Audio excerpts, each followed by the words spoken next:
Hello students, मेरा नाम आशीष श्रीवास्तव है और ग्रो यूथ क्लासेस में आपका स्वागत है। तो आज हम लेकर आए हैं फिजिक्स क्लास 11th का फर्स्ट चैप्टर का सेकंड पार्ट। तो लास्ट लेक्चर में हमने क्या देखा था, हम बेसिक कंसेप्ट्स पढ़ रहे थे कि फिजिक्स में हमें आगे क्या क्या देखने को मिलेगा, क्या क्या पढ़ना है। तो उसमें हमने क्या क्या पढ़ लिया था, सबसे पहले ये देखते हैं। उसमें हमारा स्कोप हो गया था, इंट्रोडक्शन हो गया था साइंस का, फिजिक्स का, और स्कोप क्या क्या है, एक्साइटमेंट क्या है, उसके उसके थ्रस्ट एरियाज क्या है, जो हमने देखा था यूनिफिकेशन एंड रिडक्शनिज्म। यूनिफिकेशन हमने देखा था कि फिजिक्स के जो साइंटिस्ट रहे हैं या फिजिक्स में जितने भी बड़े बड़े साइंटिस्ट हुए हैं, उनका ये मानना था कि सारे लॉ, फिजिक्स में जितने भी लॉ हैं सबको यूनिफाई किया जाए और सबको मिलाकर एक ऐसा लॉ बनाया जाए जिससे हम फिजिक्स की सारी प्रॉब्लम्स को इजीली सॉल्व कर सके। अभी तक ऐसा नहीं हो पाया है, लेकिन कहीं ना कहीं उनकी ये जो प्रोसेस थी वो काफी हद तक आगे आई थी और काफी सारे लॉ को उन्होंने यूनिफाई किया था। तो वो हम आज पढ़ेंगे। उसके आगे और हम क्या पढ़ेंगे आज, वो जो फोर्सेस थे वो सारे फोर्स पढ़ेंगे और फिजिक्स का बाकी सब्जेक्ट्स के साथ क्या रिलेशन है, कैसे कैसे फिजिक्स जो बाकी सब्जेक्ट्स में किस तरीके से यूज होती है, ये हम इस लेक्चर में देखेंगे। तो हम लेक्चर शुरू करने से पहले प्लीज ये हमारा जो यूट्यूब चैनल है ग्रो यूथ क्लासेस, इसको आप लोग शेयर करें ज्यादा से ज्यादा और सब्सक्राइब करें, जिससे ज्यादा से ज्यादा लोगों को हेल्प मिल सके, क्योंकि हम यहाँ पे 11th और 12th का पूरा कोर्स कंप्लीट कराएंगे, साइंस और मैथ का। और हाँ, एक चीज याद रखना, कुछ बच्चों ने कमेंट किए हैं कि हिंदी लैंग्वेज में भी हमें ये लेकर आना है। तो ये जो पहला चैप्टर है, इसको चलो हमने इंग्लिश में रिकॉर्ड किया था जो पहला लेक्चर था, और सेकंड लेक्चर जो हमने आज रिकॉर्ड करने वाले हैं इसमें थोड़ा हिंदी में बता दूंगा भी, क्योंकि टाइपिंग तो हमने हिंदी में नहीं की है। लेकिन आगे से जो हम शुरू करेंगे, इसका जो सेकंड यूनिट है, यूनिट एंड डायमेंशन, और जो 12th क्लास का जो हम शुरू करेंगे कोर्स फिजिक्स का या किसी और सब्जेक्ट का, तो वो हम बाइलिंगुअल लेके चलेंगे, इंग्लिश में भी और हिंदी में भी। तो चलिए आज का लेक्चर हम शुरू करते हैं। और आप ये हमारा जो YouTube चैनल है ग्रो यूथ क्लासेस, इसको ज्यादा से ज्यादा शेयर करें और सब्सक्राइब करें। तो सबसे पहला टॉपिक इसमें हमने आपको बोला था हम कहां से शुरू करेंगे, physics in relation to other branches of science. तो हमने लास्ट क्लास में क्या देखा था, केमिस्ट्री के साथ जो रिलेशन था, एक सेकंड रुकना,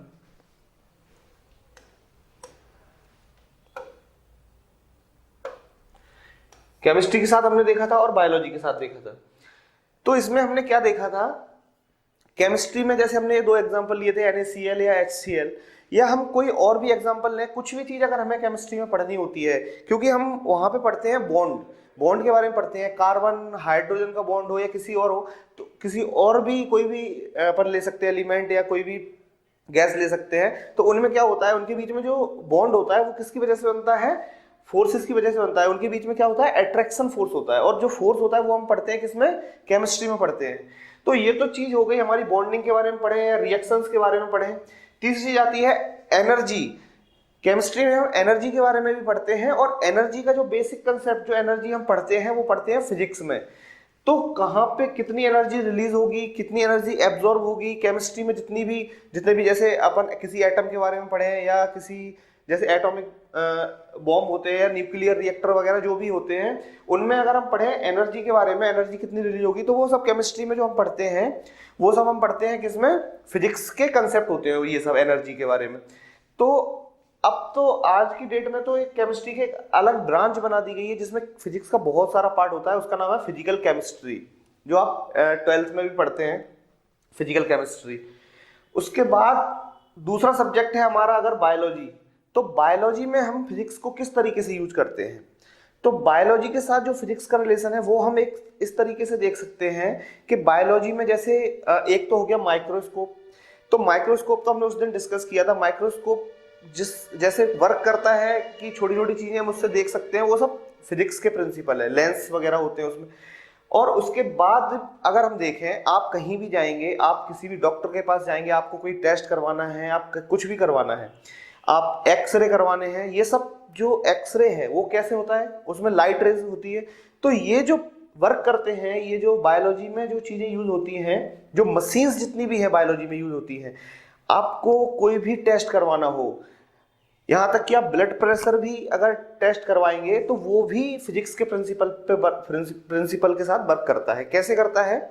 अगर हम देखें ब्लड प्रेशर, तो ब्लड प्रेशर क्या करता है, उसमें जो ब्लड प्रेशर में देखते हैं हम कि फ्लूइड जो हमारे अंदर जो ब्लड है, जो हमारी नस में जो ब्लड फ्लो हो रहा है, वो ब्लड किस तरीके से फ्लो हो रहा है, किस स्पीड से फ्लो हो रहा है, और उसी को हम ब्लड प्रेशर बोलते हैं। क्योंकि स्पीड अगर ज्यादा होगी फ्लूइड की, बर्नौलीज ने एक प्रिंसिपल दिया था कि स्पीड अगर उसकी जो चाल है किसकी, ब्लड की, वो ज्यादा होगी या किसी कोई और भी फ्लूइड होगा, तो उसकी अगर वेलोसिटी ज्यादा है, उसकी अगर स्पीड ज्यादा है, तो प्रेशर क्या होगा, कम होगा। और जब ब्लड ज्यादा तेज फ्लो करेगा तो प्रेशर लो होता है। तो वो भी कहीं ना कहीं हमारे फिजिक्स के प्रिंसिपल पे वर्क करता है।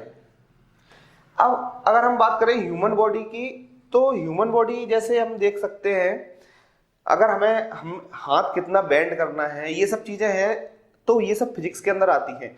मान के चलो हमें अगर वेट उठाना है तो 20 केजी इस हाथ से उठाना है, 20 केजी इस हाथ से, वो ज्यादा सही रहेगा, या एक हाथ से हम 40 केजी उठाए वो ज्यादा बेटर रहेगा? तो ये चीज जो हमें कौन बताता है, ये चीज हमें बताएगी फिजिक्स, कि अगर आप 20 केजी एंड 20 केजी दोनों हाथ से उठाएंगे तो हमारे लिए इजी होगा। अगर हम एक साइड से 40 किलो उठाएंगे तो हमारे लिए थोड़ा मुश्किल होगा। क्यों होगा? देखो, अगर हम 20 केजी और 20 केजी दोनों हाथ से उठाएंगे तो इजीली इसलिए होगा, फिर हम सेंटर ऑफ मास हमारा कहाँ आएगा, पैरों के ऊपर आएगा, क्योंकि दोनों तरफ इक्वल होगा, सिमेट्री बनेगी। तो सिमेट्री से क्या होगा, हमारा जो सेंटर ऑफ मास बनेगा वो हमारा पैरों के ऊपर बनेगा, मतलब हमारी बॉडी पे बनेगा। लेकिन अगर हम एक साइड से 40 केजी उठाएंगे तो इट इज नॉट पॉसिबल, क्योंकि इस तरफ से फिर हम एक साइड से हम 40 से ज्यादा नहीं उठा सकते, फिर 50, मतलब ऐसा नहीं पॉसिबल है। लेकिन अगर हम दोनों तरफ से अगर हम 20 केजी उठाएं तो ये भी पॉसिबल होगा कि हो सकता है हम 30 केजी भी उठा सकते हैं दोनों तरफ। तो कितना हो जाएगा, 60। बट हम एक हाथ से 60 उठाएं, ऐसा पॉसिबल इन कंपेयर टू दोनों हाथों से उठाने में मुश्किल होगा, एक हाथ से उठाने में। तो यही फिजिक्स का प्रिंसिपल होता है कि सेंटर ऑफ मास कहां होगा। तो सेंटर ऑफ मास भी हम किस में पढ़ते हैं, फिजिक्स में। तो ये भी बायोलॉजी में भी हमारी फिजिक्स के जो है वो बहुत ज्यादा यूजेस है। ठीक है, इसके बाद जो नेक्स्ट सब्जेक्ट हम देखें, अगर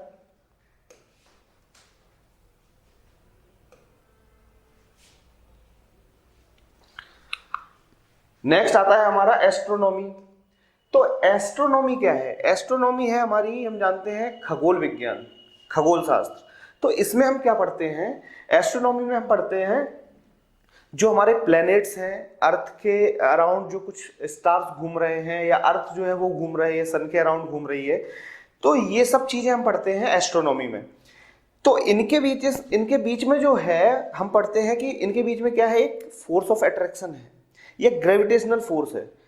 तो जब इनका मूवमेंट हम पढ़ते हैं, stars in the sky we see some of them have fixed position, या कुछ एक जगह अपनी जगह पोजीशन फिक्स है उनकी, या कुछ मूव कर रहे हैं कुछ स्टार्स।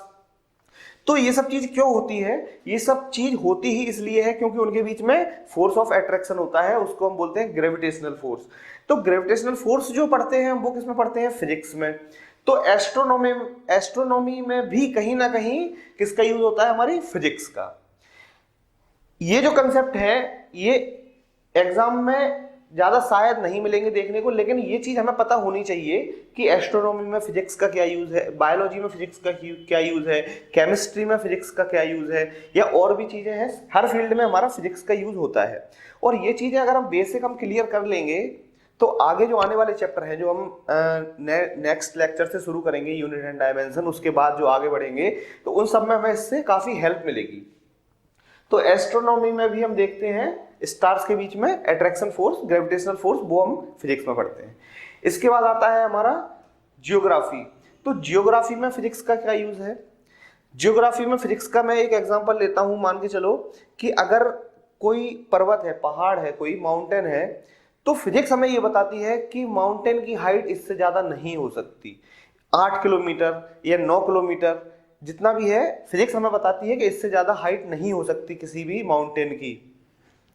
तो हम ये देखेंगे कि एवरेस्ट जो है हमारा वो सबसे ऊंचा है, तो उससे ज्यादा नहीं हो सकती। ये कौन बताएगा हमें? ये हमें बताती है फिजिक्स। या हमें पता लगाना हो कोई चीज ज्योग्राफी में, मान के चलो किसी सॉइल की डेंसिटी, सॉइल की डेंसिटी निकालनी हो या फोर्स की हमें वैल्यू निकालनी हो कि कितना फोर्स जो है वो हमें लग रहा हो, कोई दो चीजें हैं, दो मास है, उनके बीच में कितना फोर्स लग रहा है, ये सब चीजें हमें फिजिक्स में देखने को मिलती हैं। डेंसिटी निकालनी है, किसी चीज का मास निकालना है, क्योंकि ये सब हम ज्योग्राफी में पढ़ते हैं कि सॉइल की डेंसिटी निकालेंगे तो क्या ज्योग्राफी के अंदर पढ़ते हैं, लेकिन ये जो जिस प्रिंसिपल पे निकालेंगे वो हमारा क्या होगा, फिजिक्स का प्रिंसिपल होगा। इसके बाद एक पॉइंट आता है स्पोर्ट्स। स्पोर्ट्स तो एक ऐसा पॉइंट है, यहाँ पे तो फिजिक्स के बिना कुछ हो ही नहीं सकता, जितना भी है सब कुछ फिजिक्स पे डिपेंड है स्पोर्ट्स में। स्पोर्ट्स के हमें एक एग्जांपल लेते हैं कुछ। मान के चलो हमें कोई चीज है जो मैक्सिमम डिस्टेंस तक फेंकनी है, मैक्सिमम डिस्टेंस तक फेंकनी है, तो हम कितने एंगल पे उस चीज को फेंकेंगे, ये हमने पढ़ा भी है और आगे 11th क्लास में ही मोशन वाले चैप्टर में हम पढ़ते हैं, प्रोजेक्टाइल मोशन में। तो प्रोजेक्टाइल मोशन में हम क्या देखते हैं, कोई चीज अगर हम 45 डिग्री पे 45 डिग्री एंगल पे अगर हम उस चीज को फेंकेंगे, थ्रो करेंगे, तो वो कहां जाएगा, सबसे लॉन्ग डिस्टेंस तक पॉसिबल है उसका जाना। तो ये चीज हमें कौन बताता है, जो स्पोर्ट्समैन एथलीट होते हैं, वो जो जेवलिन थ्रो करते हैं, तो वो किस एंगल पे करते हैं, वो 45 डिग्री एंगल पे करेंगे। और अगर उनका ये एंगल सही रहा, 45 डिग्री पे उनने अगर सही से उनने थ्रो किया, तो वो मैक्सिमम डिस्टेंस तक जाएगा। तो उनका क्या मानना होता है, वो सब लोग क्या सोचते हैं कि 45 डिग्री पे कोशिश करते हैं कि 45 डिग्री पे फेंके।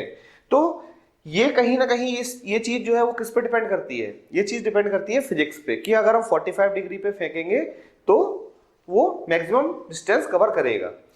इसके बाद एक और पॉइंट हम लेते हैं, एक एग्जांपल कि मान के चलो कोई स्विमिंग पूल में स्विम करने जाता है, तो जब वहां से जंप करता है, उसमें स्विमिंग पूल में छलांग लगाता है, तो क्या करते हैं, ऊपर की तरफ जाता है, तो वो कितनी बार यहाँ घूमेगा हवा में वो चक्कर लगाते हैं, कितनी बार चक्कर लगा सकते हैं, मैक्सिमम बार। ये किस पे डिपेंड करता है, ये डिपेंड करता है कि वो कितना कम रेडियस बनाएगा। अगर यहाँ से उसने छलांग लगाई और वो अपने, आप देखते हैं कि हाथ और पैर एकदम पास लाते हैं, क्योंकि उनको एकदम कम रेडियस का सर्कल बनाना होता है। तो जितना कम रेडियस का सर्कल बनेगा उतने ज्यादा समर स्विम वो कर पाएंगे, चक्कर लगा पाएंगे। तो ये प्रिंसिपल जो है वो किसके अंदर आता है, हमारा फिजिक्स के अंदर आता है। या कुछ भी और एग्जांपल भी ले सकते हैं, हम रनिंग करते हैं या कुछ जंप करते हैं। जब जंप करते हैं तो हम क्या करते हैं, थोड़ा पीछे से दौड़ के आते हैं, तब हम ज्यादा, अगर हम एक जगह से खड़े होकर जंप करेंगे तो ज्यादा दूरी तक जंप नहीं कर पाएंगे, और दूर से जब दौड़ के आएंगे, क्योंकि हमारे इस बॉडी में मोमेंटम आ जाएगा, तो हम ज्यादा दूर तक जंप कर पाएंगे। तो ये जो एग्जांपल आते हैं, ये सब किसकी बेसिस पे चलते हैं, ये सब फिजिक्स के बेसिस पे चलते हैं। और इसका एक सबसे अच्छा एग्जांपल आप लोगों ने देखा होगा, डिस्कवरी चैनल पे एक शो भी आता है, साइंस ऑफ स्टूपिड नाम से। तो वो बताते हैं कि हम अगर दौड़ते हैं तो कैसे दौड़ते हैं, तो क्यों हम गिर जाते हैं। मान के चलो हम दौड़ते हैं और गिर जाते हैं, तो क्यों गिर जाते हैं, इसके पीछे कौन सा लॉजिक लगता है, कौन सा फिजिक्स का कंसेप्ट आता है। तो ये सब चीजें उसमें दिखाते हैं साइंस ऑफ स्टूपिड में। तो स्पोर्ट्स में तो फिजिक्स का काफी ज्यादा यूज है। इसके बाद नेक्स्ट सब्जेक्ट जो आता है वो बहुत इंपॉर्टेंट है। इसके बाद आता है टेक्नोलॉजी के साथ क्या क्या रिलेशन है फिजिक्स का।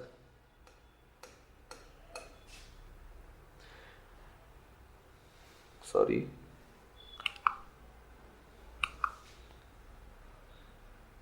टेक्नोलॉजी के साथ क्या रिलेशन है फिजिक्स का, ये देखना है। तो ये मान के चलिए कि अगर टेक्नोलॉजी है तो सिर्फ इसलिए है क्योंकि हम फिजिक्स है हमारे पास। फिजिक्स के बिना टेक्नोलॉजी पॉसिबल नहीं है। आप कोई सी भी टेक्नोलॉजी उठा के देखेंगे, वहां फिजिक्स का ही यूज किया गया है। फिजिक्स के बिना टेक्नोलॉजी पॉसिबल ही नहीं है। इसके हम बहुत सारे एग्जाम्पल लेंगे। तो सबसे पहले देखते हैं, ये तो हमारे याद करने के लिए लिखा हुआ है मैंने, लेकिन मैं आपको कुछ एग्जाम्पल से समझाऊंगा। अगर मान के चलो हम सबसे पहले इंजन बना था हमारा स्टीम इंजन का एग्जाम्पल लेते हैं, तो हमें फिजिक्स हमें बताती है कि अगर हम एक जगह लेंगे, एक टेम्परेचर डिफरेंस होना चाहिए, एक जगह गर्म होना चाहिए, एक जगह ठंडी होनी चाहिए। स्टीम इंजन बना कैसे, एक जगह गर्म चीज थी, एक जगह ठंडी चीज थी, और एक एक ऐसी चीज की जरूरत थी जिसमें हीट एनर्जी जो है वो हम उसको स्टीम में कन्वर्ट कर सके, कोई ऐसी चीज जो फैल सके, जिसका टेम्परेचर अगर बढ़ाएं तो वो चीज क्या हो सके, फैल सके। तो हमें दो प्रिंसिपल हमें पता चले यहाँ पे। एक ऐसी चीज होनी चाहिए जो गर्म होने पे फैल सके, और एक जगह ऐसी होनी चाहिए कि एक जगह गर्म हो एक जगह ठंडी हो। तब क्या होगा, तब ये पॉसिबल होगा कि कोई चीज हम मूव करवा सकें। ये हम साइंटिस्ट की बात कर रहे हैं, जब इन्होंने स्टीम इंजन बनाया होगा तब इनके दिमाग में क्या चल रहा होगा, क्योंकि फिजिक्स के प्रिंसिपल पहले से थे हमारे पास। किसी साइंटिस्ट ने फिजिक्स के प्रिंसिपल बना रखे थे, उसके बाद फिजिक्स के जो प्रिंसिपल थे उसको यूज करके आगे टेक्नोलॉजी बनाई गई। तो वो टेक्नोलॉजी कैसे बनाई गई ये देखिए।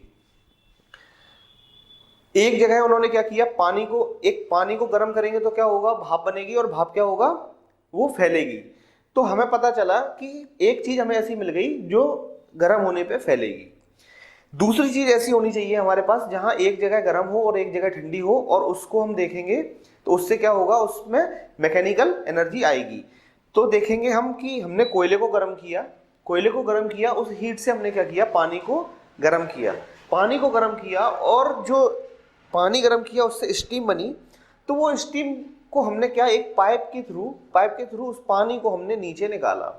उसमें जो पानी था, पानी को हमने नीचे निकाला बाहर, और नीचे क्या था, टेम्परेचर डाउन था, टेम्परेचर कम था। तो इससे क्या उन्हें हेल्प मिली, इससे उन्हें पता चला कि स्टीम इंजन बन गया। कैसे, कि यहाँ पे हमने कोयले को गर्म किया, कोयले से हमने पानी को गर्म किया, पानी था बहुत सारा, पानी गर्म किया, स्टीम बनी, स्टीम से क्या हुआ, वो फैला। जब पानी फैला, स्टीम फैली, तो पानी जो गर्म था उसको हमने एक पाइप के थ्रू नीचे बाहर निकाला लो टेम्परेचर पे। तो क्या हुआ, गाड़ी ने चलना शुरू किया। ये उन्होंने एक्सपेरिमेंट किया और उन्होंने देखा कि हाँ ये गाड़ी चलने लगी। तो कैसे पॉसिबल हुआ ये हमारा फिजिक्स का प्रिंसिपल हो गया। क्या, कि हमें स्टीम जो होगी वो स्टीम फैलेगी और किस में कन्वर्ट होगी, हीट एनर्जी से मैकेनिकल एनर्जी में कन्वर्ट होगी और गाड़ी चलना शुरू करेगी। अब ये देखिए यहाँ पे फिजिक्स क्या है और टेक्नोलॉजी क्या है। फिजिक्स क्या है, हमें ये पता है कि हीट एनर्जी से हम मैकेनिकल एनर्जी बनाते हैं, कितनी हीट एनर्जी से कितनी मैकेनिकल एनर्जी हम बना सकते हैं, ये चीजें हमें कौन बताएगा, ये चीजें हमें बताएगी फिजिक्स। लेकिन हम जो इंजन बना पाए हैं, जो हमने इंजन बनाया, जो हमारे साइंटिस्ट ने इंजन बनाया, उसको हम बोलेंगे टेक्नोलॉजी। फिजिक्स के प्रिंसिपल्स की हेल्प से जो भी उन्होंने चीजें बनाई हैं उसको हम बोलेंगे टेक्नोलॉजी। अगर ये समझ में नहीं आया तो दूसरा एग्जांपल लेते हैं। किसी दूसरे साइंटिस्ट ने सोचा होगा कि नहीं, हम पानी को नहीं यूज करेंगे, हम पेट्रोल को यूज करेंगे। तो मेनली हमें दो चीजें हमने बताई, दो चीजें चाहिए होंगी। एक ऐसी चीज, एक जगह टेम्परेचर ज्यादा हो, एक जगह टेम्परेचर कम हो, और दूसरी चीज जो गर्म होने पे क्या हो सके, फैल सके। उससे क्या होगा, एनर्जी कन्वर्ट होगी मैकेनिकल एनर्जी में और उसमें मूवमेंट आना शुरू हो जाएगा। तो देखिए कैसे, पेट्रोल जलाया, पेट्रोल जलाने के बाद उसका जो धुआं था वो कहाँ निकाला, एक साइलेंसर के जरिए हमने पीछे निकाला। तो उससे क्या हुआ, हमें दो चीजें मिल गई। बाहर का टेम्परेचर क्या था, ठंडा था, बाहर का टेम्परेचर ठंडा हो गया, और यहाँ पे जहां हम हीट दे रहे हैं, जहां हमने उसको जलाया पेट्रोल को, तो वो क्या हो गया, ज्यादा टेम्परेचर होगा। तो ये जो टेम्परेचर डिफरेंस आ गया, तो एक कंसेप्ट पूरा हो गया। अब पेट्रोल जो हमने जलाया उसके अंदर क्या होगी, गैस होगी।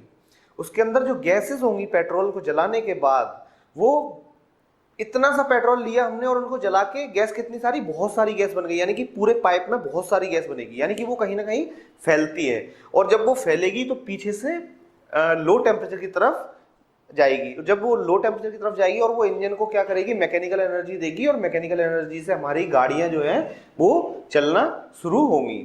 ये हमारा प्रिंसिपल जो है वो किस पे डिपेंड कर रहा है, फिजिक्स पे। और ये जो गाड़ी हमने बनाई वो क्या चीज उसको क्या बोलेंगे हम, टेक्नोलॉजी। यहां पे एक एग्जांपल हमने लिया है एरोप्लेन का। बर्नौलीज का कहना था, बर्नौली जो प्रिंसिपल, वो एक साइंटिस्ट थे, उनका कहना ये था कि अगर, जैसा कि मैंने बताया ब्लड प्रेशर में हमने एक एग्जांपल लिया, कि अगर स्पीड ज्यादा होगी, अगर गति ज्यादा होगी, तो क्या होगा, प्रेशर विल बी डिक्रीज। तो क्या होगा, एरोप्लेन को हमने ऐसे बनाया, मतलब थोड़ा नीचे की तरफ झुका हुआ बनाया, ऐसे बनाया, उसका ऊपर की जो सरफेस होगी वो ऐसी होगी। क्यों होगी? क्योंकि आगे से जो हवा आएगी तो जब झुका हुआ होगा तो नीचे एयर जो होगी, नीचे उसकी स्पीड कम होगी, और ऊपर जो एयर होगी उसकी स्पीड ज़्यादा होगी। तो ऊपर जब एयर की स्पीड ज़्यादा होगी तो हमने बर्नौली का कहना क्या था कि जहाँ स्पीड ज़्यादा होती है किसी भी चीज़ की, वहाँ प्रेशर कम होता है, और जहाँ स्पीड कम होगी वहाँ प्रेशर ज़्यादा होगा। तो यहाँ पे हम इसको समझते हैं फिगर की हेल्प से। देखिए, ये देखिए यहाँ पे क्या है, हमने इसको ऐसे बनाया, थोड़ा मुड़ा हुआ। यहाँ पे क्या होगी, फास्टर एयर और लेस प्रेशर ऑन विंग। तो क्या होगा, एयर की जो स्पीड होगी वो ज्यादा होगी, एयर की स्पीड ज्यादा होगी और प्रेशर क्या होगा, कम होगा। और यहाँ पे क्या होगा, एयर की जो स्पीड होगी वो स्लो होगी और प्रेशर जो होगा वो ज्यादा होगा। तो इससे क्या होगा, इसकी हेल्प से क्या होगा, मान के चलो ऐसा है, यहाँ प्रेशर कम है और यहाँ प्रेशर ज्यादा है, तो नेट प्रेशर कहाँ की तरफ लगेगा, ऊपर की तरफ। इससे एरोप्लेन को क्या मिलती है, हेल्प मिलती है आसानी से हवा में उड़ने की। अगर ऊपर प्रेशर ज्यादा होगा तो पॉसिबल नहीं होगा एरोप्लेन को उड़ाना। इसलिए बर्नौली ने जो बोला वो उस प्रिंसिपल पे क्या बनाया गया, एरोप्लेन। अब एक बात बताइए, बर्नौली का जो प्रिंसिपल था उसको हम क्या बोलेंगे, फिजिक्स, उसको हम बोलेंगे फिजिक्स। और एरोप्लेन जो बनाया गया उसको हम बोलेंगे टेक्नोलॉजी।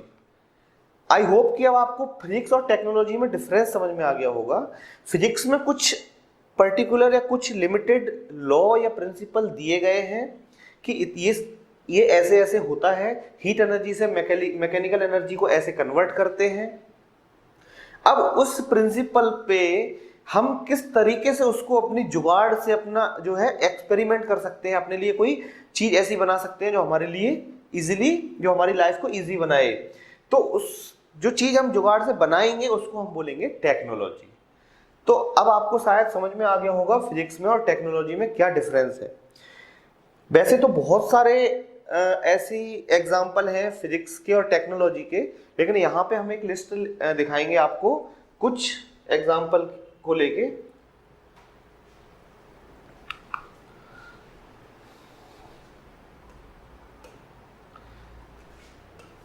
ये है प्रिंसिपल फिजिक्स में जो दिए गए हैं हमारे साइंटिस्ट के द्वारा, फिजिक्स में जो प्रिंसिपल दिए गए हैं। और ये वो चीजें हैं जो हमने उन प्रिंसिपल को बेस बनाकर हमने एक्सपेरिमेंट किए और हमने वो तैयार की चीजें। पहला एग्जांपल है थर्मोडायनेमिक्स। इसको हिंदी में अगर हम देखें तो बोलते हैं ऊष्मा गतिकी।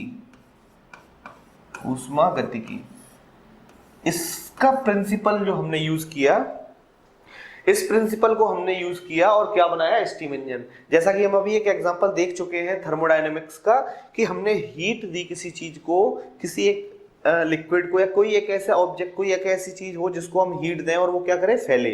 और जब वो फैलेगी तो पीछे की तरफ जहां टेम्परेचर कम होगा वहां से बाहर निकालेंगे उसको और गाड़ी मूव करना शुरू करेगी। तो इससे हमें क्या मिला, एक स्टीम इंजन का हमने एक्सपेरिमेंट किया और स्टीम इंजन का इन्वेंशन हुआ। ये तो हो गया एक एग्जांपल थर्मोडायनेमिक्स का, जो हम 2-3 एग्जांपल यहां पे डिस्कस कर चुके हैं। एक प्रिंसिपल न्यूक्लियर फिजन, इसको हम बोलते हैं परमाणु विखंडन या नाभिकीय विखंडन। तो न्यूक्लियर फिजन का कहां पे यूज होता है, न्यूक्लियर रिएक्टर में यूज करते हैं। जो न्यूक्लियर प्लांट होते हैं या नाभिकीय प्लांट जो होते हैं वहां पे हम यूज करते हैं इनका। न्यूक्लियर बॉम्ब बनाए जाते हैं, बहुत सारी चीजें बनाई जाती हैं। तो इसको क्या, इसमें हमने क्या देखा, न्यूक्लियस कैसे, न्यूक्लियस टूटता है। प्रिंसिपल क्या कहता है, प्रिंसिपल हमें बताता है कि जो न्यूक्लियस होता है उसको टूट के एनर्जी रिलीज होती है। ये हमें कौन बताता है, फिजिक्स बताता है। लेकिन वो टूटता कैसे है ये हम प्रैक्टिकल करते हैं कहाँ, न्यूक्लियर रिएक्टर में, उसको हम बोलेंगे टेक्नोलॉजी।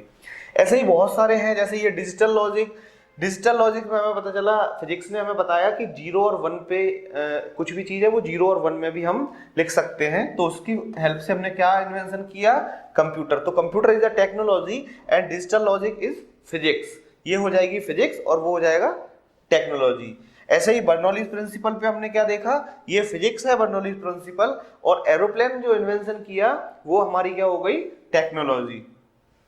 ऐसे ही न्यूटन्स के लॉ पे तो बहुत सारी चीजें बनी हैं, रॉकेट प्रोपल्शन एक हमने एग्जांपल लिया, या टोटल इंटरनल रिफ्लेक्शन जो होता है उसकी हेल्प से हमने क्या टेक्नोलॉजी बनाई, ये हमें टोटल इंटरनल रिफ्लेक्शन किस में पढ़ने को मिलता है, फिजिक्स में। उसकी हेल्प से जो हमने टेक्नोलॉजी बनाई उसको क्या बोलेंगे, ऑप्टिकल फाइबर। और ऑप्टिकल फाइबर हम देखते हैं आजकल जो कम्युनिकेशन में मैक्सिमम जगह ऑप्टिकल फाइबर यूज होती है। एक होता है फोटो इलेक्ट्रिक इफेक्ट जो हम पढ़ते हैं इसमें फिजिक्स के प्रिंसिपल्स में, उससे हमने क्या बनाया, फोटो सेल बनाई। लाइट एम्प्लीफिकेशन, लाइट एम्प्लीफिकेशन भी फिजिक्स का प्रिंसिपल है, इससे हमने लेजर बनाई और लेजर से बहुत सारे एक्सपेरिमेंट किए। चार्ज पार्टिकल, इलेक्ट्रोमैग्नेटिक फील्ड में चार्ज पार्टिकल जो होते हैं उनको उसको हमने किस में पढ़ा, फिजिक्स में, और इससे हमने क्या बनाया, पार्टिकल एक्सीलरेटर। अब ये जो चीजें हैं, ये जो टेक्नोलॉजी है अभी शायद समझ में नहीं आ रही होंगी, लेकिन जब हम फिजिक्स 11th और 12th की फिजिक्स पढ़ेंगे पूरी, तो उसमें ये सारी चीजें, पार्टिकल एक्सेलरेटर क्या होता है, लेजर क्या होती है, फोटोसेल, ऑप्टिकल फाइबर, इनके यूजेस कहाँ कहाँ हैं, कहाँ कहाँ इनका हम उपयोग करते हैं, ये सब चीजें हम फिजिक्स में पूरी पढ़ने को मिलेंगी। तो इस बात की टेंशन बिल्कुल मत लेना कि ये चीजें जो है हमें अभी समझ में नहीं आई हैं। हमने आपको बताया था कि पहले चैप्टर में हम इनको क्या पढ़ेंगे, सिर्फ इनके बेसिक पढ़ेंगे कि हमें फिजिक्स में आगे क्या क्या पढ़ने को मिलेगा। तो ये सब चीजें हमें आगे पढ़ने को मिलेंगी और ये सब चीजें हम एक एक से देखेंगे। इसके बाद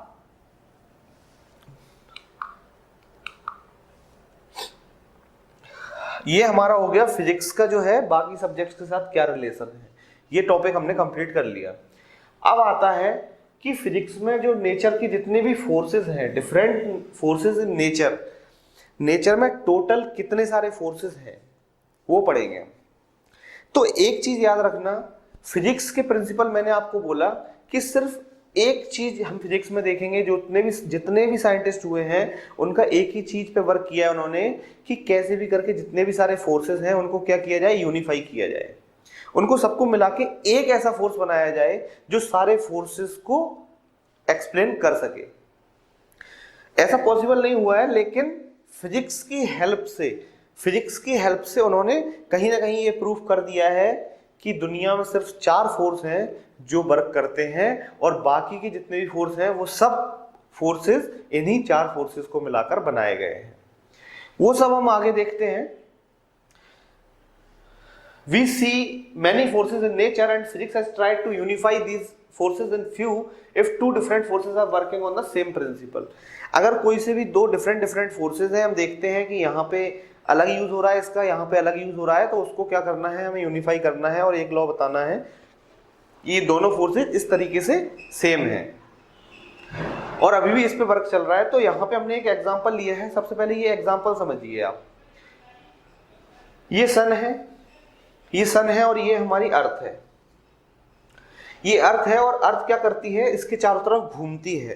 तो क्यों नहीं ये अर्थ जो है वो यहाँ चली जाती है नीचे, यहाँ क्यों नहीं चली जाती है, क्यों इसके राउंड घूमती रहती है, ये कैसे पॉसिबल होता है? तो ये पॉसिबल होता है हमारा ग्रेविटेशनल फोर्स से। तो कैसे, देखो यहाँ पे इसका फोर्स यहाँ लग रहा है और ये जो सन है वो इस पे एक फोर्स लगा रही है, ग्रेविटेशनल फोर्स इसकी तरफ, सन की तरफ, यानी कि सन जो है वो अर्थ को अपनी तरफ खींच रही है, अट्रैक्ट कर रही है, और अर्थ जो है वो भी सन को अपनी तरफ खींच रही है। तो इससे होता क्या है, इसका जो रिजल्टेंट आता है वो इस डायरेक्शन में न जाकर इस पाथ में इसको घुमाता है, इस पॉइंट पे आएगा। एक सेकेंड, देखो अभी अर्थ यहां है तो इसको वैसे इधर जाना चाहिए, क्योंकि इसका जो टेंजेंशियल डायरेक्शन में होता है मूवमेंट, तो टेंजेंशियल डायरेक्शन में फोर्स होता है यहाँ पे होगा। लेकिन इसका जो सन जो इस पे ग्रेविटेशनल फोर्स लगा रहा है वो किस तरफ होगा, इसके सन की तरफ। तो इसका जो रिजल्टेंट होता है वो इधर की तरफ होता है। तो इसलिए हर पॉइंट पे चेंज होता जाता है, यहाँ पे इसकी तरफ होगा, फिर यहाँ पे आएगा तो यहाँ, और यहाँ इसका रिजल्टेंट यहाँ आएगा।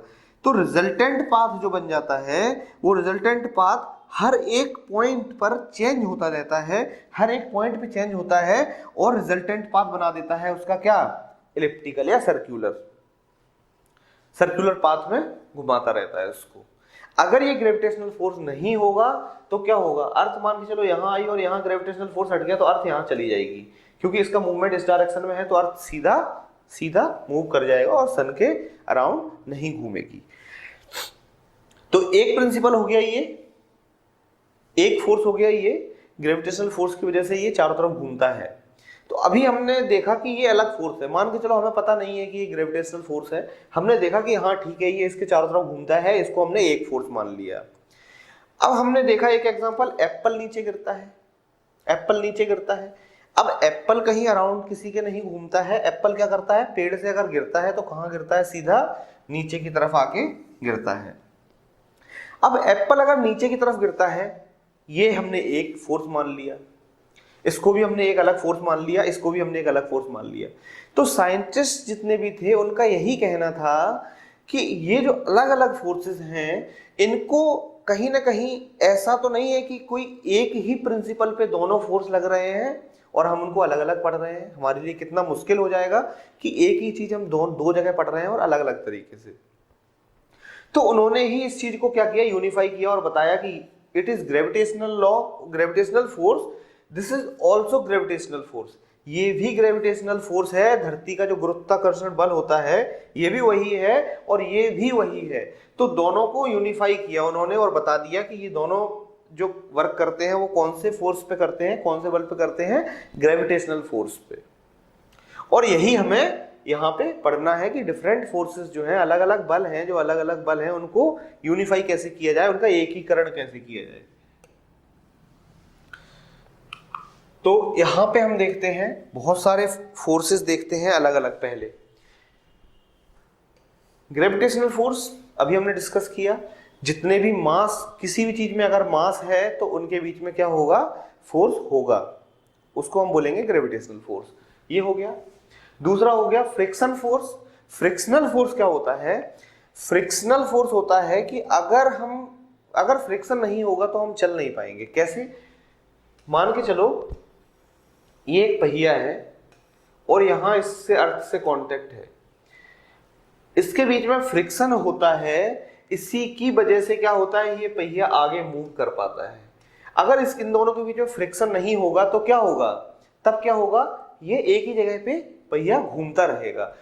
इसका मतलब ये हुआ कि इसका ये जो पॉइंट है और पहिया का जो ये वाला पॉइंट है, ये दोनों एक दूसरे को जकड़ के रखते हैं, छोड़ते नहीं है। इसीलिए ये क्या करता है, इसको आगे की तरफ घुमाता है, ना कि एक जगह घुमा देता है। अगर ये इन दोनों के बीच में कुछ फोर्स नहीं होगा या फ्रिक्शन फोर्स नहीं होगा तो ये पहिया एक जगह घूमता रहेगा। इसको हम इजीली समझ सकते हैं कि जब हमारी गाड़ी हो या कोई ट्रैक्टर वगैरह, कहाँ देखते हैं हम, उसमें कीचड़ में फंस जाते हैं और वहां क्या होता है, पहिया एक ही जगह पे घूमता रहता है। क्यों होता है, क्योंकि कीचड़ जो होती है वहां पे, कीचड़ के बीच में और जो व्हील है उसके बीच में क्या होता है, फ्रिक्शन नहीं होता है। फ्रिक्शन नहीं होगा तो वो पहिया आगे नहीं बढ़ पाएगा, एक ही जगह घूमता रहेगा। यही भी, इसको हम बोलते हैं फ्रिक्शन फोर्स। फ्रिक्शन फोर्स की वजह से ही हम क्या कर पाते हैं, चल पाते हैं। अभी हम देखें कि अगर फर्श पे पानी फैला दिया जाए और हम उस पर अगर दौड़ेंगे, एक बिल्कुल एकदम प्लेन शूज पहने या प्लेन चप्पल पहने, तो क्या होगा, उस पर हम स्लिप हो जाएंगे और गिर जाते हैं। क्यों गिर जाते हैं, इसलिए गिर जाते हैं हम क्योंकि वहां पे फ्रिक्शन नहीं रहता है। फ्रिक्शन नहीं रहता है, इसका क्या मतलब है कि हमारे पैरों के, हमारे जो शूज हैं या चप्पल हैं, इनके बीच में, इसके और अर्थ के बीच में जो इलेक्ट्रॉन या जो भी पार्टिकल है उनके बीच में जो फोर्स लगता है, उन दोनों के बीच में जो फोर्स ऑफ अट्रैक्शन लगता है, दोनों एक दूसरे से चिपके रहते हैं, वो अगर नहीं होगा तो हम क्या करेंगे, स्लिप हो जाएंगे और गिर जाएंगे और हम चल भी नहीं पाएंगे। तो ये फ्रिक्शन फोर्स, इसको हम बोलते हैं फ्रिक्शन फोर्स। तो फ्रिक्शनल फोर्स हमें चलने में हेल्प करता है, गाड़ी को चलने में हेल्प करता है। तो ये एक अलग फोर्स हो गया, ग्रेविटेशनल फोर्स हो गया, और ये हो गया फ्रिक्शनल फोर्स। इसको हमने एक अलग नाम दिया, फ्रिक्शनल फोर्स।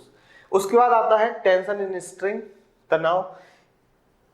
मान के चलो हम एक रस्सी है, हमने सामने एक कील है, कील से हमने उस रस्सी को बांधा और यहाँ हम उसको टाइट से पकड़े हुए हैं और उसको खींच रहे हैं। तो एक बात बताइए, रस्सी को हम यहाँ पकड़े हैं और यहाँ से खींचते हैं उसको, लेकिन होता क्या है, वहाँ जो रस्सी है वो कील पे फोर्स लगा रही होती है, या अगर थोड़ा मान के चलो लूज होगी तो वो क्या निकल जाएगी। तो ऐसा कैसे पॉसिबल है कि हम फोर्स लगा रहे हैं यहाँ पे रस्सी पे और वो उसको कील को कैसे निकाल सकती है। तो ये एक अलग फोर्स, इसको नाम दिया टेंशन, कि जो रस्सी है, रस्सी हमने सीधी पकड़ी है, तो ये जो रस्सी है, जो रस्सी पे क्या होगा, उसके उसमें क्या होगा, एक तनाव होगा, उसमें क्या खिंचाव होगा, टेंशन होगा, उसको हम बोलते हैं टेंशन। तो ये एक अलग नाम दिया हमने, इसको हमने क्या दिया, टेंशन। ये भी एक फोर्स है, ये भी एक बल है, टेंशन। ये तीन हो गए। उसके बाद एक हम देखें, अगर कोई नट बोल्ट हम कस रहे हैं, नट बोल्ट लगा रहे हैं, तो वो एक दूसरे को कैसे जकड़ के रखते हैं, उनके बीच में जो फोर्स होता है उसको हम बोलते हैं बाइंडिंग फोर्स। उसके बाद आता है वायंसी फोर्स इन फ्लूइड। तो एक हम लकड़ी का टुकड़ा लें, लकड़ी का टुकड़ा लें और पानी में हमने उसको डाला। पानी में अगर हम लकड़ी के टुकड़े को डालेंगे तो पानी के पहले जब गिराएंगे तो थोड़ा सा अंदर जाएगा, उसके बाद ऊपर की तरफ आ जाएगा, ऊपर की तरफ तैरने लगेगा। तो ऐसा क्यों होता है? ऐसा इसलिए होता है क्योंकि पानी जो है वो उसके ऊपर क्या लगाता है, बायंसी फोर्स लगाता है, उछाल लगाता है, उछाल बल लगाता है, मतलब ऊपर की तरफ उसको क्या करता है, ढकेलता है। इसको एक अलग नाम दिया गया, बायंसी फोर्स। उसके बाद अगर मान के चलो एक लोहे का छर्रा है, लोहे का छर्रा ले, हम उसको यहाँ पे गिराते हैं नीचे, यहाँ पे हम नीचे गिराएंगे तो ग्रेविटेशनल फोर्स हमें पता है सीधा नीचे चला जाएगा। लेकिन अगर उसी छर्रे को हम पानी में गिराएं, तो पानी में अगर गिराएंगे तो पानी में वो छर्रा जाएगा जरूर नीचे, लेकिन उसकी स्पीड जो हवा में थी उससे स्पीड क्या हो जाएगी, कम हो जाएगी। उसको अगर हम शहद में डालेंगे तो आप देख सकते हैं, शहद में जब डालेंगे तो और स्लो नीचे जाएगा, शहद में जाने के बाद वो और स्लो हो जाएगा। तो उसको हम क्या बोलते हैं, स्लो क्यों हो जाता है, क्योंकि वो उसकी विस्कोसिटी होती है, उसका विस्कस फोर्स होता है, जो हम जो यूज कर रहे हैं, पानी हो या शहद हो, वो उस पर क्या लगाता है, विस्कस फोर्स लगाता है ऊपर की तरफ। तो जिसकी विस्कोसिटी ज्यादा होगी वो ज्यादा फोर्स ऊपर की तरफ लगाएगा, जिसकी विस्कोसिटी कम होगी वो कम फोर्स लगाएगा। तो इसको एक हमने अलग नाम दिया जिसका नाम रखा विस्कस फोर्स। इसके बाद आता है एडेसिव फोर्स। एडेसिव फोर्स क्या होता है, दो कागज लिए हमने उन पे गम लगाया और दोनों को चिपका दिया। अब हम एक, भले इसको कैसे भी पकड़े रहे वो नीचे नहीं गिरता है। क्यों नहीं गिरता है, क्योंकि उनके बीच में क्या आ गया, एक एडेसिव फोर्स आ गया। तो ये जो एडेसिव फोर्स आ गया, इसको एक हमने अलग नाम दिया। उसके बाद आता है inter atomic force. Inter atomic force क्या होता है, मान के चलो कोई चीज है, हमने ये पकड़ा, तो हमने यहाँ पे पकड़ा है, लेकिन हमने पकड़ा तो ये वाला पार्ट है, तो ये वाला पार्ट नीचे क्यों नहीं गिर रहा है ग्रेविटेशनल फोर्स से, ये वाला पार्ट क्यों नहीं गिर रहा है, ये वाला पार्ट नीचे क्यों नहीं गिर रहा है। तो इनके मॉलिक्यूल हैं, इनके अंदर जो मॉलिक्यूल्स हैं उनके बीच में जो फोर्स लगता है उनको हम बोलते हैं इंटर एटॉमिक फोर्स। अगर हमने यहाँ पकड़ा है तो इस एक दूसरे पे जो इंटर एटॉमिक फोर्स लग रहा है वो एक दूसरे को क्या करते हैं, बांध के रखते हैं और वो नीचे नहीं गिरने देते हैं। इसको हम बोलते हैं इंटर एटॉमिक फोर्स। इसको एक अलग नाम दे दिया, इंटर एटॉमिक फोर्स। उसके बाद आता है electromagnetic force. Electromagnetic force remote में, जैसे कि हम टीवी का रिमोट चलाते हैं तो इलेक्ट्रोमैग्नेटिक फोर्स यहाँ से हमने बटन दबाया और टीवी में जाके कैसे चैनल चेंज हो गई। तो ये चीज कैसे पॉसिबल है, ये चीज इसलिए पॉसिबल है क्योंकि यहाँ से हमने एक लेजर छोड़ते हैं हम रिमोट से, और वो लेजर वहां पे जाके क्या करती है, वर्क करती है और चेंज हो जाता है। तो ये इतने सारे फोर्सेस हैं, और इसके अलावा भी बहुत सारे फोर्स हैं जिनको हम यहाँ शायद नहीं पढ़ सकते एक साथ, पूरी फिजिक्स में हम उनको पढ़ेंगे। तो साइंटिस्ट का जो मानना था, साइंटिस्ट का मानना यही था कि ये जो इतने सारे फोर्सेस हैं इनको कहीं ना कहीं यूनिफाई करके कम फोर्स बना दिया जाए, कुछ ऐसा फोर्स बना दिया जाए जिससे ये सारे एक्सप्लेन हो जाए, और एक्सप्लेन हो भी जाएंगे, वो भी हम आगे देखेंगे कैसे होंगे। तो इन सबको हटा के, इन सबको उन्होंने रिमूव किया, सबको कहीं ना कहीं जोड़ तोड़ के उन्होंने कुछ कुल 4 फोर्स बना दिए। और वो 4 फोर्स कौन कौन से हैं, वो 4 फोर्स हैं gravitational force, electromagnetic force, strong nuclear force and weak nuclear force. अब ये चार जो फोर्स हैं फिजिक्स में अगर आता है कि कितने फोर्सेस होते हैं, देखो यहां से क्वेश्चन बनना पॉसिबल है, यहां से क्वेश्चन बन सकता है, एग्जाम के लिए भी बन सकता है और आपके कॉम्पिटिटिव एग्जाम्स के लिए भी बन सकते हैं। और आगे हम पढ़ेंगे वो भी बताएंगे कि और क्वेश्चन कैसे बन सकते हैं। सबसे पहले ये देखिए, ये चार फोर्सेस जो हैं, यही चार फोर्स ऐसे हैं जो फिजिक्स में बेसिकली हमें पढ़ने होते हैं। उसके अलावा ये जितने भी सारे फोर्सेस जो हम पढ़े अभी, ये सारे फोर्स इन चार की हेल्प से हम आसानी से निकाल सकते हैं। वो हम आगे देखते जाएंगे कैसे उनको बनाएंगे, कैसे निकालेंगे। तो सबसे पहले देखिए, ये दोनों जो फोर्स हैं, ग्रेविटेशनल फोर्स और इलेक्ट्रोमैग्नेटिक फोर्स, ये दो ऐसे फोर्स हैं जिनको हम देख सकते हैं, यानी कि ये जो दो फोर्स हैं वो मैक्रोस्कोपिक वर्ल्ड में वर्क काम करते हैं। अब इससे हमें क्या समझ में आया, ये सारे जो फोर्स पड़े हैं ये फोर्स कुछ है ही नहीं। जो बेसिकली फोर्स हैं दो हैं, सिर्फ दो बल होते हैं जो मेन होते हैं, एक गुरुत्वाकर्षण बल और एक होता है इलेक्ट्रोमैग्नेटिक फोर्स, जिसको हम हिंदी में बोलते हैं विद्युत चुंबकीय बल। मैक्रोस्कोपिक वर्ल्ड में सिर्फ ये दो होते हैं और माइक्रोस्कोपिक वर्ल्ड में दो फोर्स होते हैं, एक होता है स्ट्रॉन्ग न्यूक्लियर फोर्स और एक होता है वीक न्यूक्लियर फोर्स। तो ये माइक्रोस्कोपिक वर्ल्ड में काम करते हैं, सूक्ष्म की दुनिया में, जिसको हम अपनी आंखों से देख नहीं सकते हैं। तो इससे हमें क्या पता चला, आपके एग्जाम में ये आ सकता है कि बताइए मैक्रोस्कोपिक वर्ल्ड में कौन सा फोर्स काम करता है, और आपको दे दिए जाएंगे कुछ, ये दोनों एग्जांपल दे देंगे, एक ये दे देंगे और कुछ दे देंगे नन ऑफ दीज, कुछ भी। तो हमें क्या पता रखना है, ये जो है ये दो फोर्स होते हैं और ये दो फोर्स होते हैं, ये माइक्रोस्कोपिक वर्ल्ड में काम करते हैं और ये दोनों मैक्रोस्कोपिक वर्ल्ड में काम करते हैं। और इन्हीं चार फोर्सेस की हेल्प से हम फिजिक्स के या नेचर के पूरी दुनिया में जितने भी फोर्सेस होते हैं, जितने भी बल होते हैं, सबको हम इजिली पढ़ सकते हैं। हमें क्या पढ़ने हैं, सिर्फ ये चार पढ़ने हैं, उसके बाद इन सबको हम इंटर रिलेटेड करते जाएंगे आगे फिजिक्स में और हमारा आगे यूज होता जाएगा। हम देखते जाएंगे किस तरीके से कि अगर फ्रिक्शन फोर्स है तो वो कहीं ना कहीं इलेक्ट्रोमैग्नेटिक फोर्स है, टेंशन है स्ट्रिंग में वो भी इलेक्ट्रोमैग्नेटिक फोर्स है, बाइंडिंग फोर्स है ये भी इलेक्ट्रोमैग्नेटिक फोर्स है, ये भी इलेक्ट्रोमैग्नेटिक फोर्स है, ये भी इलेक्ट्रोमैग्नेटिक है, ये भी इलेक्ट्रोमैग्नेटिक फोर्स है, और ये तो ग्रेविटेशनल फोर्स है ही, ये भी इलेक्ट्रोमैग्नेटिक फोर्स है, ये सारे इंटरएटॉमिक फोर्स, हाँ ये भी इलेक्ट्रोमैग्नेटिक फोर्स है, क्योंकि यहाँ पे हमने देखा चार्ज एक जगह पकड़ा हमने, यहाँ पे चार्जेस हैं, चार्ज है इनके अंदर और वो एक दूसरे को बांध के रखते हैं, तो ये भी इलेक्ट्रोमैग्नेटिक फोर्स है और ये भी इलेक्ट्रोमैग्नेटिक फोर्स है। तो ये सारे फोर्स क्या हैं, इन्हीं चार पे डिपेंड करते हैं। और मैक्रोस्कोपिक वर्ल्ड में जो हम फिजिकली देख सकते हैं किसी भी फोर्स को, उनको तो हम इजीली कह सकते हैं इन्हीं दो में से होगा। तो हमें इसके बारे में तो जानना ही नहीं है। अगर हमें कोई फोर्स हमें दिख रहा है कि अगर ये चीज नीचे गिर रही है तो क्यों गिर रही है, इसके दो ही रीजन हो सकते हैं, या तो ग्रेविटेशनल फोर्स या फिर इलेक्ट्रोमैग्नेटिक फोर्स। तो ये इजीली हम सॉल्व कर सकते हैं। तो अब ये जो चार फोर्स हैं इनको हम पढ़ेंगे कैसे कैसे, कहाँ कहाँ इनके यूजेस होते हैं, क्या क्या रेंज होती है, कहाँ कहाँ पे इनके हम एप्लीकेशन देखते हैं। चलिए आगे बढ़ते हैं।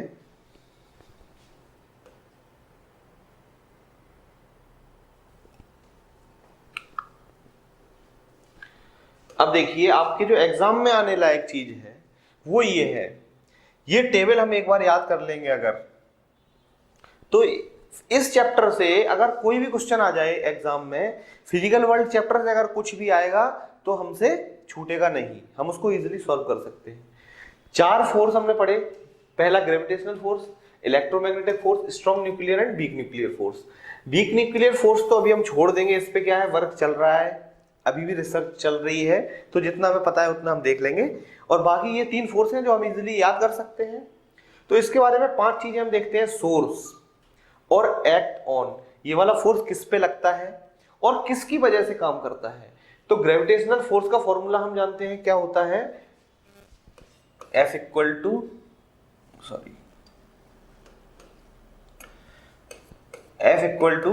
G m1 m2 upon r square.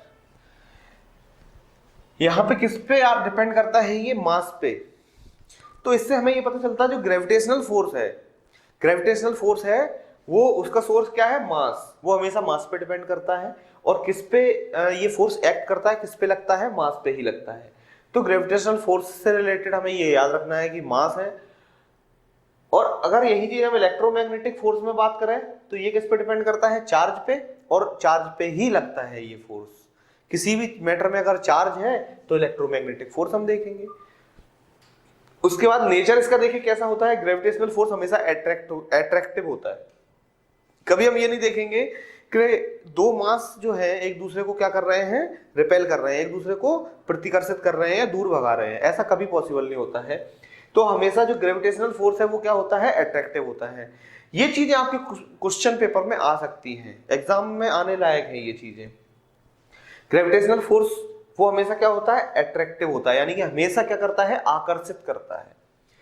और इलेक्ट्रोमैग्नेटिक फोर्स होता है वो क्या करता है, वो अट्रैक्ट भी कर सकता है और रिपेल भी कर सकता है। चुंबक हम देखते हैं एक दूसरे को अट्रैक्ट भी करती है और एक दूसरे को दूर भी भगाती है, रिपेल भी कर सकती है। उसके बीच में कौन सा फोर्स होता है, इलेक्ट्रोमैग्नेटिक फोर्स, विद्युत चुंबकीय बल। तो इसकी ये कंडीशन याद रखेंगे, ग्रेविटेशनल फोर्स है वो हमेशा अट्रैक्टिव होता है, और इलेक्ट्रोमैग्नेटिक फोर्स वो अट्रैक्ट भी हो सकता है और रिपेल भी कर सकता है। अब देखते हैं इसकी हम रेंज, कहां पे ये फोर्स काम करता है। इसकी रेंज होती है इनफाइनाइट। क्यों इनफाइनाइट बोला, सन कितनी दूर है और अर्थ यहां है, और तब भी एक दूसरे को क्या करते हैं, अट्रैक्ट करते हैं। तो ग्रेविटेशनल फोर्स की जो रेंज है वो क्या है, इनफाइनाइट, अनंत। और इलेक्ट्रोमैग्नेटिक फोर्स है, इसकी रेंज भी क्या है, अनंत है, बहुत दूरी तक एक दूसरे को करते हैं, अट्रैक्ट करते हैं या रिपेल करते हैं। इसके बाद आती है इनकी स्ट्रेंथ। हाँ, ये चीज पेपर में जरूर आ सकती है और कई बार आई भी है कि सबसे कमजोर, सबसे वीकेस्ट फोर्स कौन सा है, सबसे कमजोर फोर्स कौन सा है। तो सबसे कमजोर फोर्स होता है ग्रेविटेशनल फोर्स। और ये तो हम एग्जांपल से समझ भी सकते हैं कि अर्थ और सन जो है वो एक दूसरे को अपनी तरफ खींचते हैं, लेकिन एक दूसरे की तरफ खींचे नहीं चले जाते हैं। तो इसका क्या मतलब है, कहीं ना कहीं ये बहुत ही वीक फोर्स है, बहुत ही कमजोर फोर्स है।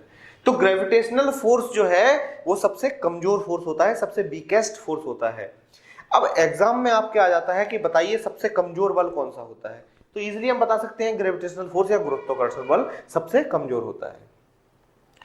इसके बाद इससे थोड़ा सा स्ट्रॉन्गेस्ट नहीं बोल सकते, टोटल 4 फोर्स हैं तो चारों में सबसे स्ट्रॉन्ग नहीं होता है ये, लेकिन इससे तो काफी ज्यादा स्ट्रॉन्ग होता है। कितना ज्यादा, 10 की पावर 27 टाइम्स।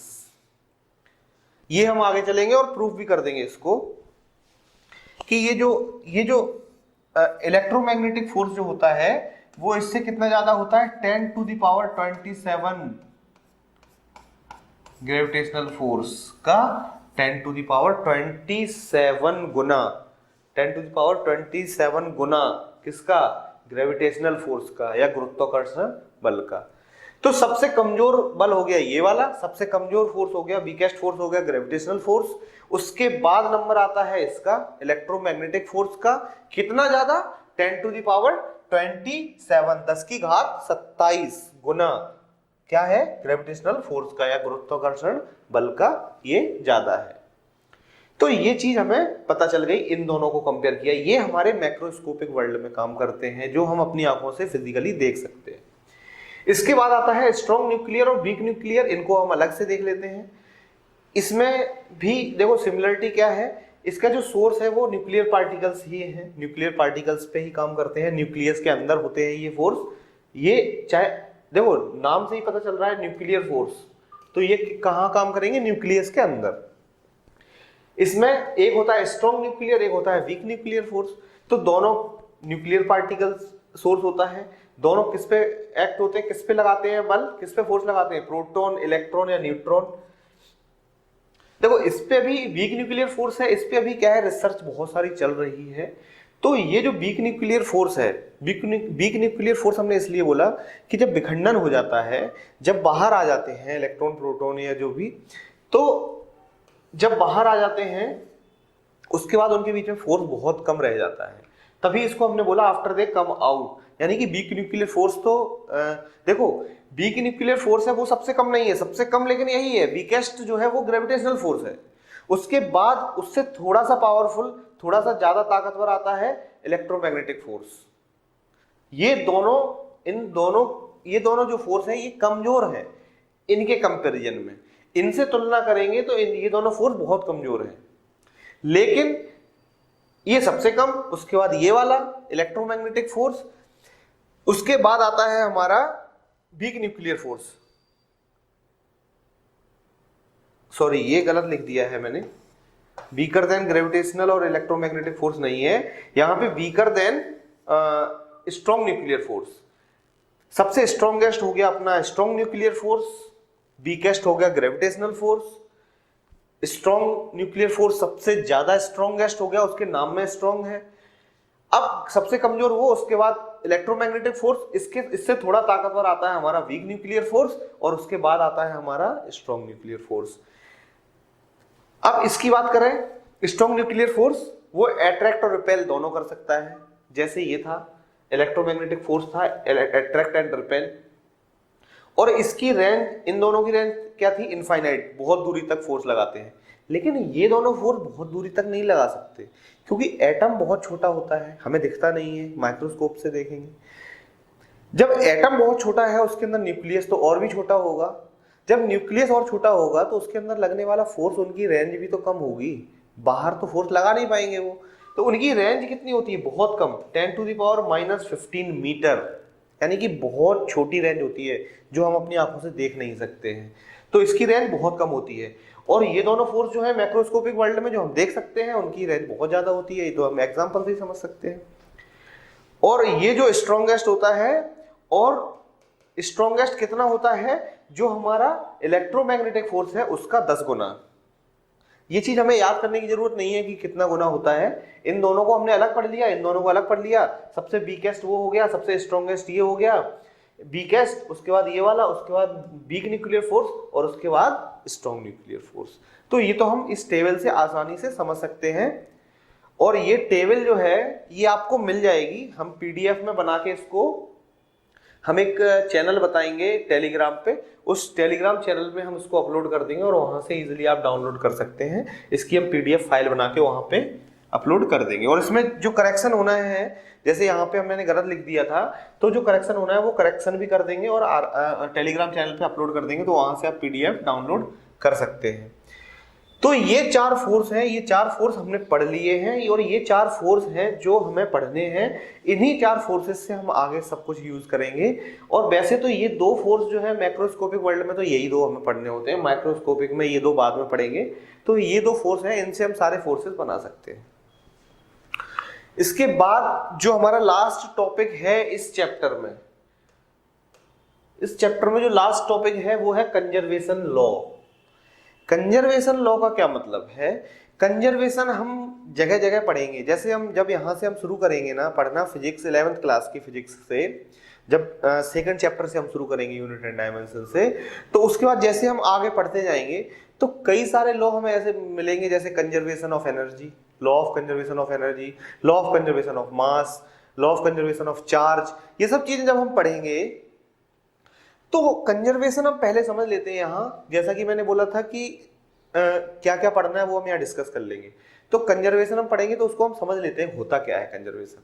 कंजर्वेशन को हिंदी में बोलते हैं संरक्षण।